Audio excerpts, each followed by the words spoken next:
Oh, hello there. Good day to you, sir. What is this? Oh. And hello, everyone. It is Peter Sam, the Narrow Gauge Engine here.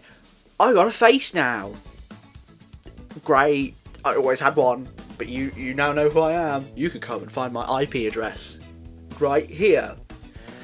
Imagine there's like, I don't know, I'll put something in. And today we're talking about the next writer in the Writers' Ranking series, and that is Jonathan Trueman. He only lasted from like Series 6 to that like Pack spin-off that was going on, and across that very short tenure, he only wrote like 6 episodes, 4 of which were involving the Pack. So if I had to guess as to why he was only on Thomas for such a short amount of time, my opinion would be that he was going to be a very prominent writer across Jack and the Pack if it took off, but it didn't, so he assumedly left due to that. But because of his short tenure, I guess the question is, did we miss out on anything? Did we miss out on a really good writer, or did we only miss out on someone who was okay? Well, today we're going to find that out. And as you know, with these videos, we're always going to start with the worst episode and move up to the best. So we're going to start with the weakest episode in number 6, and that is... Harry, your father says you're fighting like a pussy, Harry. In at number 6, we have Scaredy Scaredy. It is nice to say that after about 3 or 4 episodes of this series, that finally we get a list that doesn't have an episode in like fucking F tier or E tier or any of those other tiers. We're starting off strong with C tier as the lowest ranking tier in this video, and I think that's great. Now, what I really like about this episode in 6th place, Scaredy Scaredy, is the set design. I think the set design works really well with what we're doing with this sort of spookier episode. But I do think it kind of lets itself down narratively, and I think the narrative is the weakest point of this episode, to be honest. I think we're robbed of, like, hearing Kelly's story. I think we don't hear much of that. And I think it would have been interesting to have at least heard the full thing. I would think it would have been cool to see the full thing, the full One-Eyed Truck story, just on screen, played out with like brand new models and everything, but obviously ain't no one doing that, so we had to settle with only hearing the story. But even then, we only hear the last bits, and I don't think that's great. I think we should have heard more. I think we should have heard the full thing, right? And I do think that in terms of like, oh, there's an actual One-Eyed Truck, and then it turns out to be Thomas, that whole side of the thing, don't like that. Especially because it's immediately obvious to anyone who's watched a single episode of the show that it is Thomas. It just is. It is Thomas. Like, that whistle is so recognisable. And I'm just sat here thinking, well, couldn't they have, like, warped the whistle sound effect a little bit? Made it seem like it was clogged with quarry dust and then made it sound like it wasn't actually him when it was. I think that would have been far more intuitive for the narrative and far more beneficial overall than just, like, Thomas's whistle and then Max and Monty don't recognise it. Even though I'm pretty sure they've heard it before. At least Max has. A friend in need. He blew his whistle, I think. Did he? I don't know. I think he blew his whistle.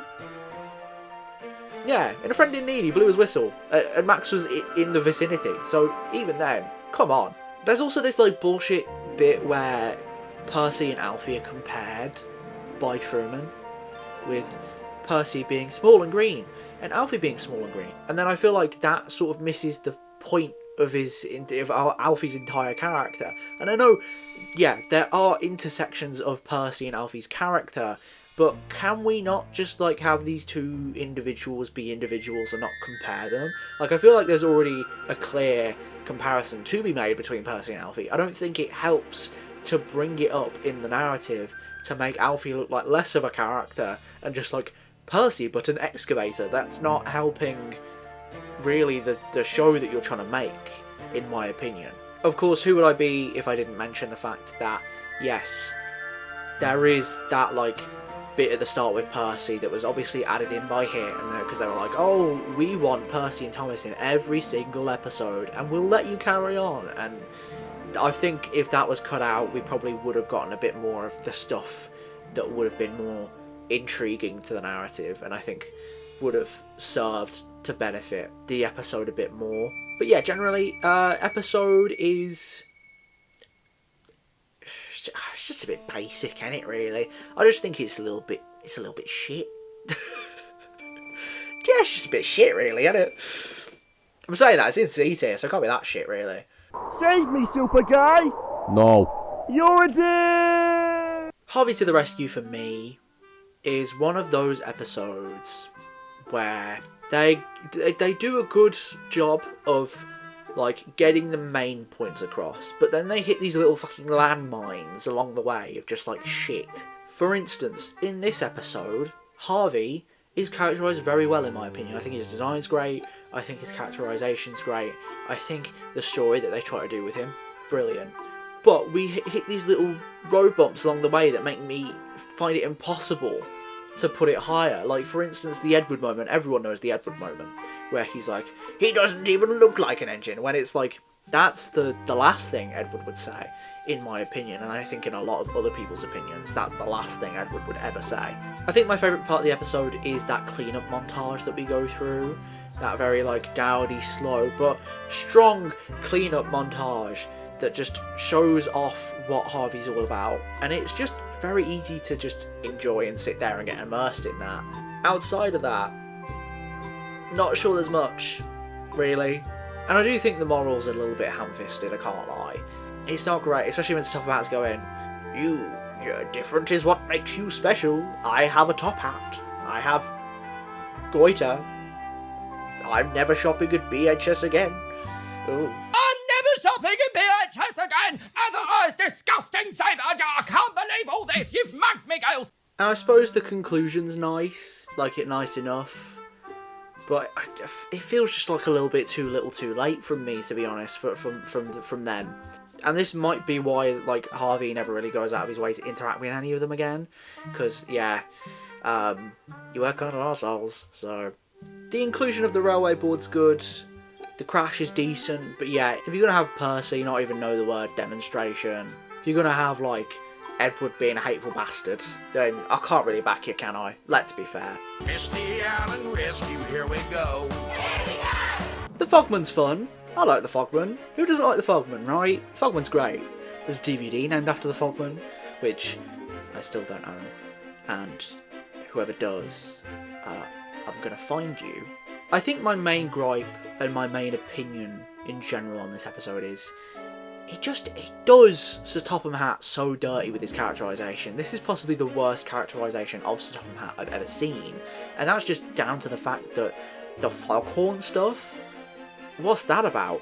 His whole character is steeped in preservation and preserving these engines that are relics, really, and making sure that they still have a place on his domain in spite of their age. And then he just turns around and fires this old guy for the new machine. Come on.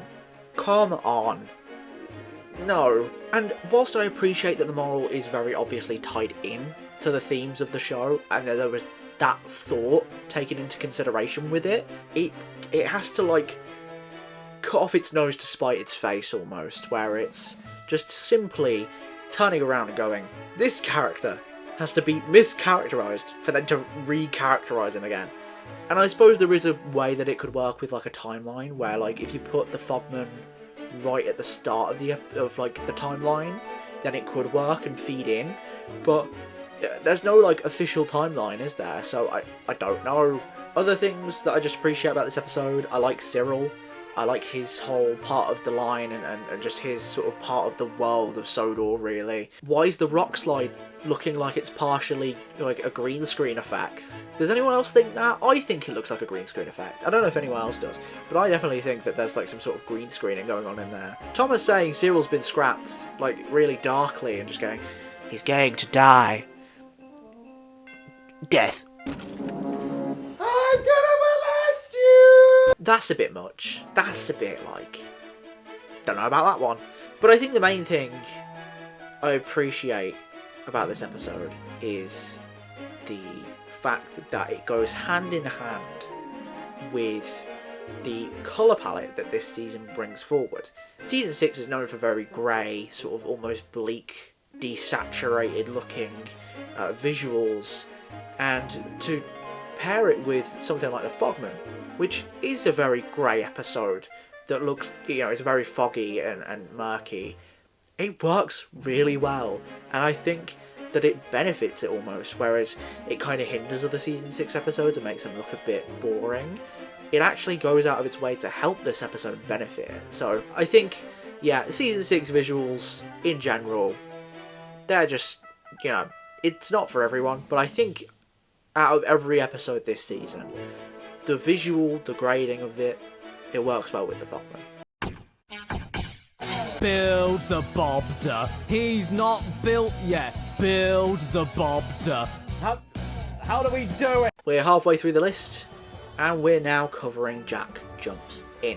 I'm not sure that I have that much to comment on with this episode. I just like everything in it. I like the fact that Jack has this very clear character flaw, in spite of all of his good qualities, where he is wanting to be helpful and he does stand up to Max. And I think it makes him feel more layered than other characters, for example, like Kelly at this point, Isabella, Alfie, all the others. And they're all introduced in a very good way, but they aren't the main character. I like the crash, I like the Max scene where he turns around and he looks like the fucking devil. I like all the music, I like the set and all of the practical effects that are involved. There's not really anything here that I can pick out and say I don't like. But on the other hand, there's not really anything here I can pick out and say, that's a really good part of the episode. And that's kind of why it's in this B tier, because it has a very consistently good quality, but there's nothing that great or that really bad about it. It kind of is flat in terms of its quality. And it makes it a very hard episode to talk about, because what is there to talk about? It's Jack Jumps In. It's good, but it's not amazing. And so I guess we shall just segue into the amazing episodes, because this time we have no A tier episodes, but we do have 2 S tier episodes. So let's talk about them now. And be sure to get under your nails. You've been mucking around in the dirt all day. This might be like a nostalgia placement. It probably is a nostalgia placement. I'm going to say it is a nostalgia placement, because Mud Glorious Mud, for me, brilliant episode. Brilliant. The practical effects, just out of this fucking world, man. I have never seen, even if it isn't really mud that sort of looks fun to be in and that you want to like roll around in. But in this episode, you kind of do. I don't know what it is. It looks like fun mud. I don't know how to explain it. And I love Isabella's character growth. Her being this vain character who then turns around and is like, I'm going to do this for my friends. I'm going to go out of my way and help them, even if it makes me dirty, the one thing I don't want to be. And I think that is such a powerful moment. Because she does have that moment where the policeman tells her to stop and explains that there's a rock slide ahead. And Isabella sees the open field and she has the choice to just sort of like go back and be like, I can't. But she doesn't. She instead chooses to go down the field path. And it gets her really dirty, but it gets her friends saved. And man oh man, it's why I love Isabella so much. I think she's one of the best characters from the pack. This just seals it for me. It's such a powerful moment for me. I also like how this episode kind of switches back and forth between Isabella's perspective and then Thomas's, as they both try and get to this meeting point. I don't know, it's a nice little flip. Kind of takes you away from the action for a bit, gives you a little bit of time to process, and a bit more of a slow moment almost. And I do think 2 other things that really help this episode is the music. I really love the music that they do for this. I think it's brilliant. I think it encapsulates the situation so perfectly. And it is kind of a bop, I can't lie. Also, the narration. Angelus really gives it his all here. And I haven't watched the pack episodes in a while, so I can't remember if it's like that the whole way through.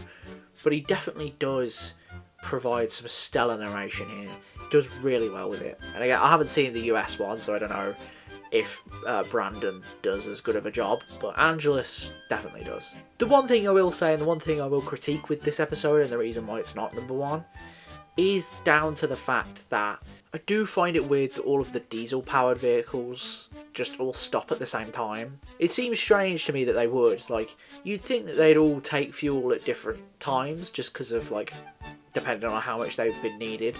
I suppose they would have been topped up at the start of the day, but To me, it just seems a little bit like plot convenience almost, in my opinion anyway. But that's really the only fault I have with it. Everything else, superb. Superb. But didn't clinch the number one.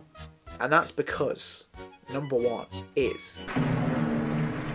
And the Oscar goes to... A Friend in Need. Now, I do realise that in the Abby Grant video I said that these were also Abby Grant episodes of this episode, and then Jack jumps in. I haven't discussed where they might go in the list yet, so I'm just going to do that now, just before we jump in. For me, I think A Friend in Need would be second place. I think Thomas the Rescue would just clinch it, but it definitely would be second. And then Jack jumps in. For me, I think it probably would have ended up top of B tier, so about 7th, 6th place-ish, because they both are really strong episodes. I love the montage at the start of Jack and Alfie loading up Max. I love how we see Jack's temptation of wanting to help and jump in again and do some work and be really helpful, but he chooses not to at the last second, and I think that display of character growth really helps the episode. I think what also helps the episode is the fact that it tries to almost flip on its head what it was trying to say before in Jack Jumps In, whereas like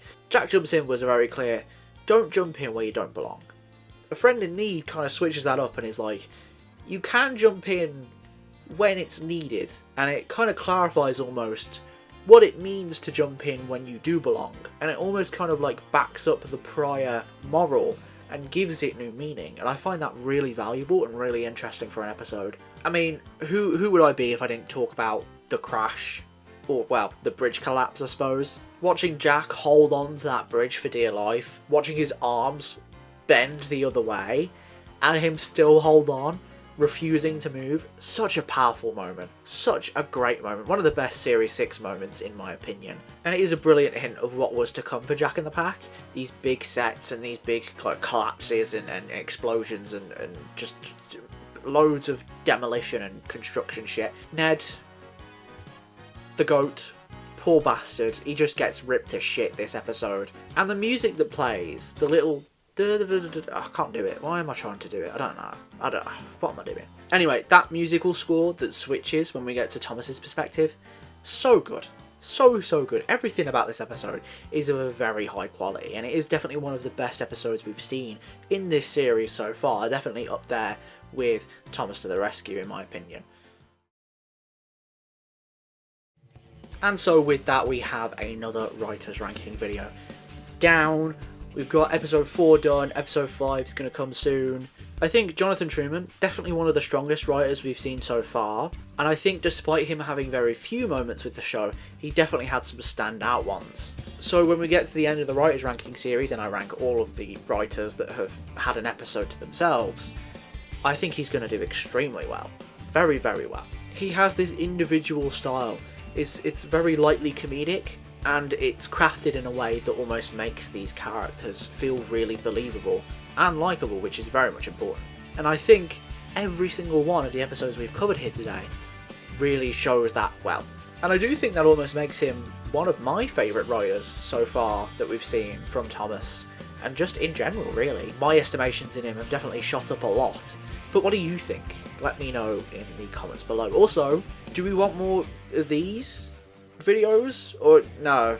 Am I too abhorrent for you? Am I too clapped? Do we need to put the Peter Sam thing back on? I can do it. I can get back in the engine and just poke my head through the smoke box door, because that's what I used to do. But yeah, also let me know of what you think of this new style down in the comments below. I'm always trying to shake things up, do things a little bit differently every once in a while. I might maybe like do this sometimes and then do the other style sometimes, just kind of like mix things up and keep things interesting. And yeah, speaking of authentic and believable characters, today's film recommendation, Memoir of a Snail, released in 2024.